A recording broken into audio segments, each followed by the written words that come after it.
কি গো গিন্নি, হ্যাঁ কি করছো কি? হ্যাঁ, আমার আর ছুটি আছে, তোকে তো টিফিন দিতে হবে।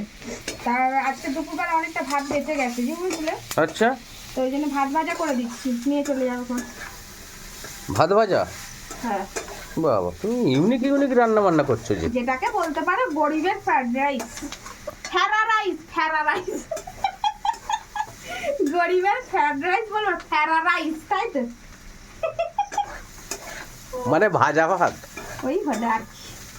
বাবা, না যদি বড় লোকদের মতন করতাম তাহলে না হয় অন্য কথা বলতাম, যেহেতু গরিব হয় জন্য মানে ফ্যারা রাইস, তাই তো আমি ওই জন্য ভাবলাম যা বলবে তাই হবে।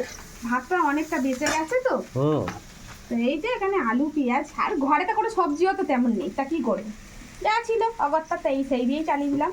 একটু আলু পেঁয়াজ, একটুখানি বাঁধাকপি ছিল দিলাম, তাও বেশি ছিল না, একটুখানি রেখে দিয়েছিলাম, সেটাই সেই পকোড়া করবো বলে।